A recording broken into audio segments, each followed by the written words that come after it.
Et nous allons commencer par Mika. Mika, tu vas nous parler du doute, c'est bien ça? Exactement. Alors, je vous Bonjour à partage tous, mon bienvenue pour écran. cette nouvelle édition des Chroniques Melchior pour l'entrepreneur. Tous les vendredis à 10h30, on va parler de sujets qui concernent les entrepreneurs. Hop. Eh bien, effectivement, Jean-Christophe, du coup, aujourd'hui, on va parler du doute. Je vais partager avec vous une réflexion que j'ai eue à ce sujet, notamment en ayant papoté avec des entrepreneurs cette semaine et la semaine dernière. J'ai remarqué qu'il y avait quand même des processus liés à ces doutes qui les pigeaient pas mal. Du coup, il me semble que c'est un sujet qui pourrait en tout cas nous intéresser et intéresser les entrepreneurs. Alors, de quoi parle-t-on? Lorsqu'on parle de doute, on parle d'un sentiment d'incertitude, quelque chose de désagréable qui apparaît lorsqu'on ne sait pas quoi faire ou quelle action prendre, ou même quoi penser de l'environnement ou de la situation dans laquelle on est. Ce doute, il va plonger notre esprit dans un état d'interrogation pour justement essayer de trouver des réponses et essayer de dissiper ce doute. Du coup, euh, le doute vient s'opposer à la certitude, à cette notion de OK, c'est bon, c'est sûr, c'est pas discutable. Alors pour le coup, on peut se poser la question de pourquoi est-ce qu'on doute? En premier lieu, on doute parce qu'on manque d'informations. On n'a pas toutes les clés en main pour prendre une décision éclairée et du coup, on a cet arrière-goût de je suis pas sûr. Et c'est ce manque d'information qui crée cette incertitude. Par exemple, le type d'information dont on va manquer, c'est est-ce qu'on va avoir le niveau de vente suffisant l'année prochaine, le mois prochain ou le quarter prochain? Est-ce qu'on va trouver les ressources humaines nécessaires pour grossir comme on le veut, comme on l'entend? Est-ce que je vais pouvoir faire face à mes engagements? J'ai pris des engagements futurs sur des données qui sont présentes, mais entre le présent et le futur, je ne sais pas trop ce qui va se passer. Alors, je m'engage, certes, parce que je pense que, mais personne ne connaît le futur. Le second point, c'est que du fait de cette incertitude, il va y avoir apparition de risques. Et qui dit risque, dit danger. Et qui dit danger, dit peur. Peur de l'inconnu, peur de l'échec, peur du jugement des autres. Bref, on est tous plus ou moins sensibles à des peurs et on a tous nos propres peurs. Donc, potentiellement, on ne va pas tous douter euh, sur les mêmes choses ou en tout cas autour des mêmes questions.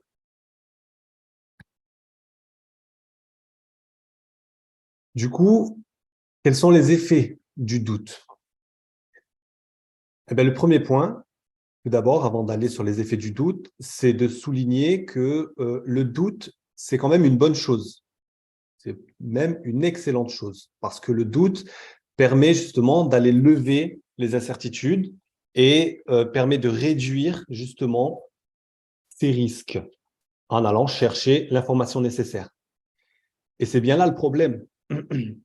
C'est que euh, qu'est-ce qui se passe justement lorsqu'on n'a pas accès à toute l'information nécessaire? Qu'est-ce qu'il se passe justement lorsqu'on évolue dans un environnement chaotique ou par nature incertain, dans lequel ça coûterait beaucoup trop cher d'avoir accès à toute l'information, notamment quand on veut essayer de prévoir un futur? Eh bien, c'est le premier effet du doute. Ça va être l'épuisement. L'épuisement parce que le cerveau, quelque part, va absolument vouloir trouver des réponses et des certitudes en se basant sur un raisonnement, une réflexion. Et donc, il va faire tourner une boucle de décision quelque part dans le cerveau pour aller chercher justement ces certitudes. Sauf que, comme on le sait tous chez Melchior maintenant, la réflexion, c'est un des mécanismes les plus coûteux en énergie pour le cerveau. D'ailleurs, pour éviter justement de gaspiller toute son énergie dans des réflexions à chaque fois, le cerveau va justement créer des raccourcis pour ne plus avoir à réfléchir. Donc, c'était la différence entre système 1 et système 2, dont un partenaire Melchior nous avait déjà parlé, c'était Patrice, il y a quelque temps. Du coup, on va se retrouver dans un état où le cerveau utilise un mécanisme très coûteux pour trouver des réponses auxquelles potentiellement il n'a pas accès. Ça crée quelque part presque une boucle infinie dans laquelle le cerveau s'épuise et qui peut même le figer dans cet état très très longtemps. En gros, le cerveau tourne en rond et il s'épuise. Le second effet du doute, c'est justement l'anxiété et le stress que ça génère. Et je fais ici tout de suite le lien avec un modèle qu'on apprécie énormément chez Melchior, qui est le modèle SCARF, puisque le C dans ce modèle, c'est un C pour certitude. Pour rappel, le modèle SCARF nous indique les principaux éléments qui peuvent être source de stress pour un individu. Alors, SCARF pour, alors je le traduis un peu en français, hein, statut, alors certitude, mais du coup incertitude, autonomie, relation au groupe et franc jeu, honnêteté. Et on voit tout de suite que du coup, la certitude, c'est un de ces éléments-là. C'est une grosse, très, très grosse source de stress.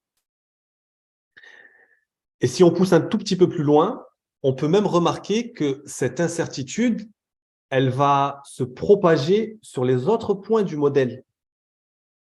Par exemple, qu'est-ce qui se passe si je prends une mauvaise décision? Alors, bien évidemment, hein, mauvaise, on ne le saura que dans le futur, mais qu'est-ce qui se passe? Est-ce que je vais perdre mon statut? Donc, le premier S du modèle SCARF. Est-ce que je vais garder mon autonomie? Est-ce que je ne vais pas me faire éjecter du groupe pour avoir pris une mauvaise décision? Et c'est là où on voit que cette notion d'incertitude liée au doute, elle est beaucoup, beaucoup plus profonde que juste « ok, je ne sais pas trop et j'attends ».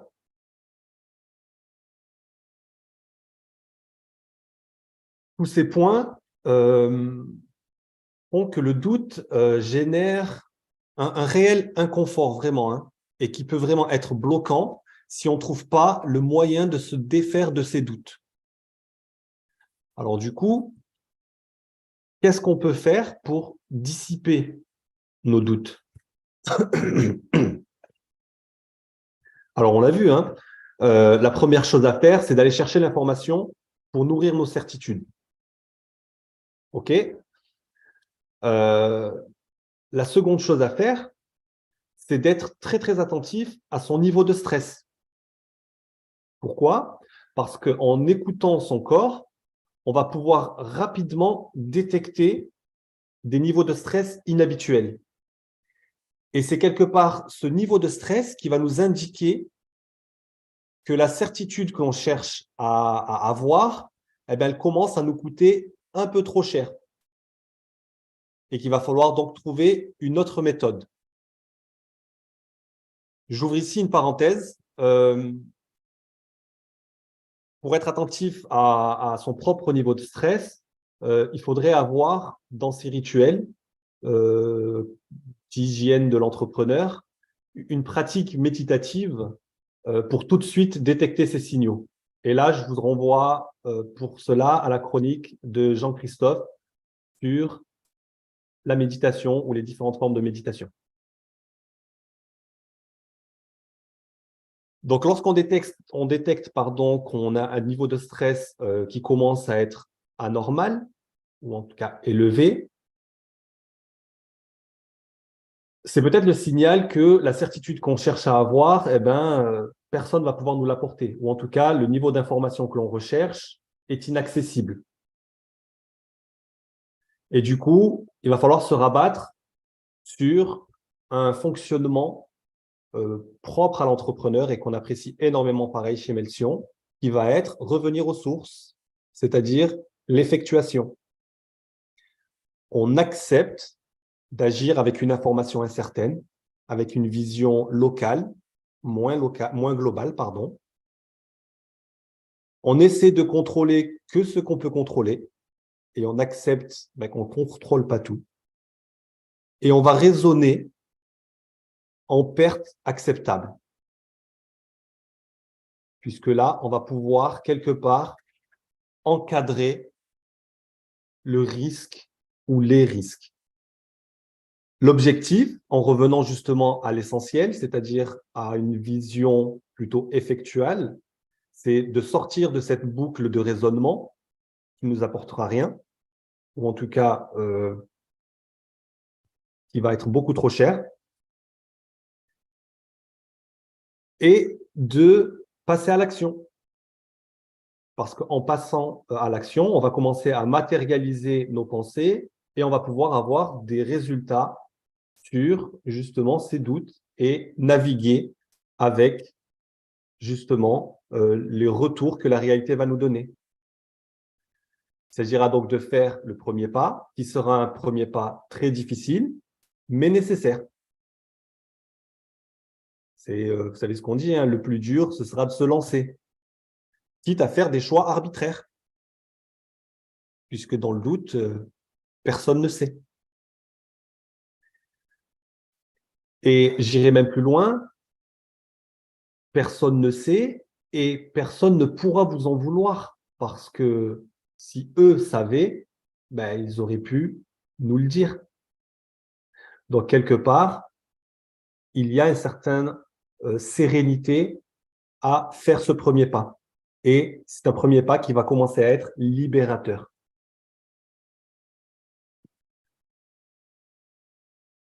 Pour conclure, le doute est une bonne chose.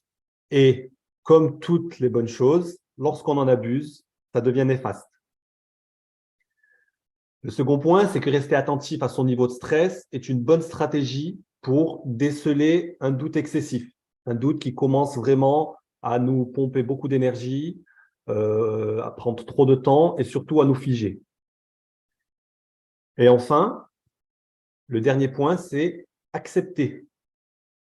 Accepter de ne pas contrôler ce qui n'est pas contrôlable.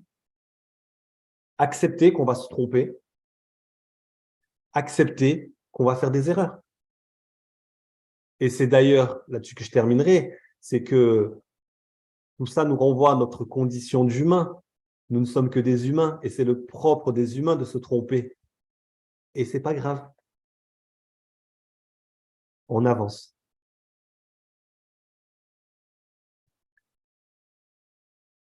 Merci pour votre attention. Et si vous avez des questions, c'est avec grand plaisir qu'on peut essayer d'en discuter. Merci beaucoup, Mika. Hop, on va arrêter le partage. Merci beaucoup, Mika. C'est effectivement un sujet permanent, l'entrepreneur, son rapport avec la décision, son acceptation du fait qu'il va faire des erreurs et que c'est pas grave, que c'est naturel et obligatoire dans la mesure où on prend des décisions. Qu'est-ce que ça vous inspire, Franck, François-Éric?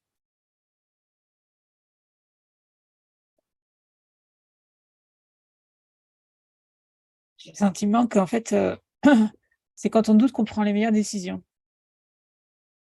Parce qu'en fait, on s'est posé toutes les questions possibles et imaginables, on a croisé dans tous les sens, et donc il y a une réflexion qui s'est mise en place et qui, à un moment donné, dit: «Bon, on va trancher». Et on a de fait prévu les plans B au cas où ça fonctionnerait pas.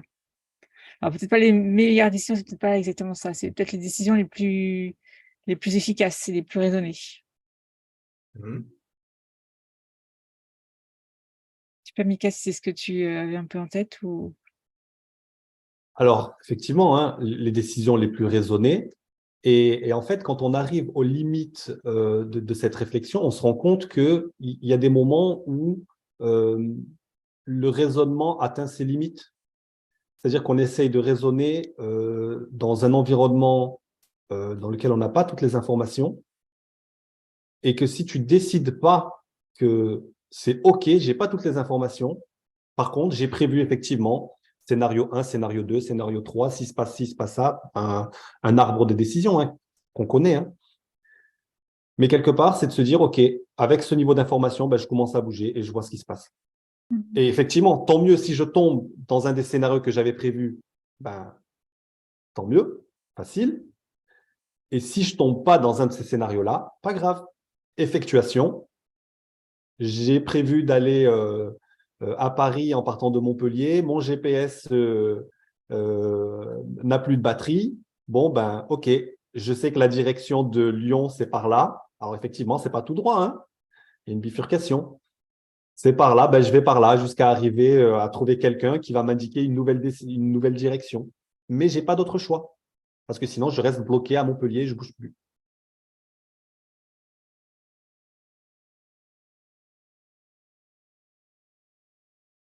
Oui, Franck, ton micro est coupé.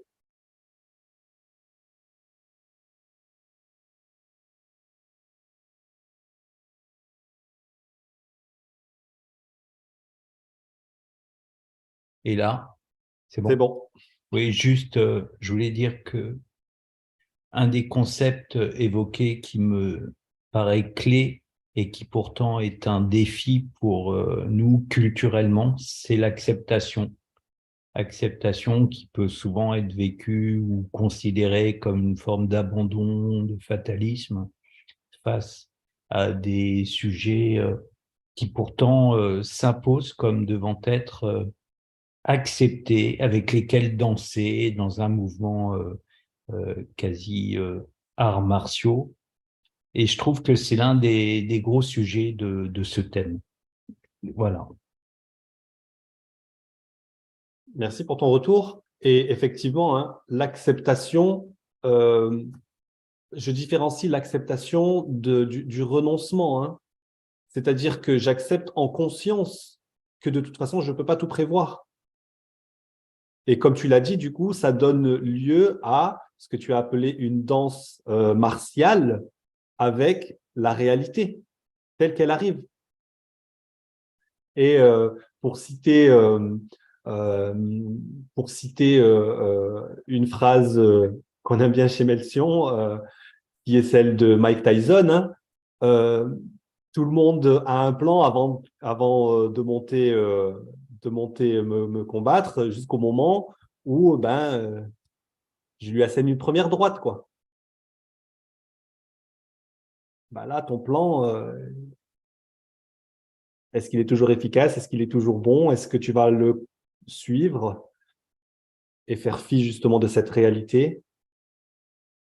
J'aime, en tout cas, j'aime ton image, ou en tout cas l'image de cette danse martiale en conscience.